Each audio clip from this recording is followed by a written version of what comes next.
Le 11 août, 11 heures. Je reste pensive à la suite d'une conversation avec une connaissance.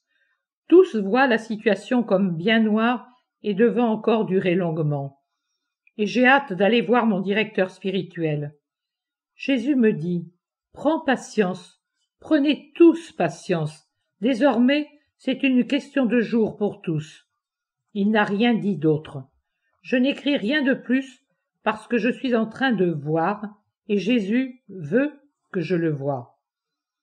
À 12 heures, pendant une pause de ma vision, qui m'est certainement accordée par pitié, je pense à la manière de pratiquer les vertus de ce deuxième vendredi de Notre-Dame des Douleurs.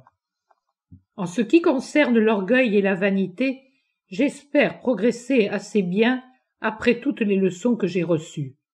Mon obéissance aux inspirations progresse encore mieux, car il est rarissime de ne pas adhérer promptement et complètement à l'inspiration que je sens provenir de Dieu. Quant au détachement de tout, j'en suis loin. Il est vrai que Jésus y a pensé lui-même, à telle enseigne que je ne saurais plus quoi lui donner, puisqu'il m'a tout enlevé. Mais il me manque la sérénité d'avoir perdu certaines choses. Je ne regrette pas la santé, ma vie sans affection, mais je pleure ma maison. Voilà les pensées que je rumine. Et la douce voix de la mère me dit, « Ma fille, avant de monter avec moi au calvaire, pendant que ta faiblesse te force à prendre du repos, écoute la leçon de ta mère. Je veux t'enseigner la perfection du détachement. Il te faut donner à mon Jésus ce qui est le plus précieux. Tu dois encore le donner. Ce qui est le plus précieux que la vie, plus cher que les affections, plus aimé que ta maison. On ne peut tuer la mémoire, et l'on ne peut empêcher la nostalgie.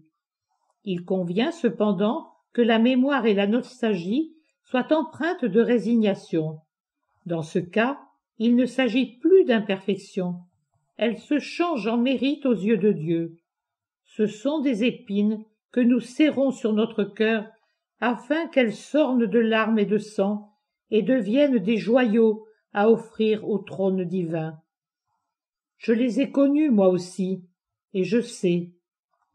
Mais je veux t'enseigner la perfection du détachement. Une perfection qui n'est pas un événement unique qui, une fois dominé, ne se représente plus. C'est au contraire une perfection qui se représente des centaines de fois tout au long de la vie. Que dis-je? Tout au long d'une année, d'un mois de vie. Imagine la somme de grâces éternelles qui en proviennent.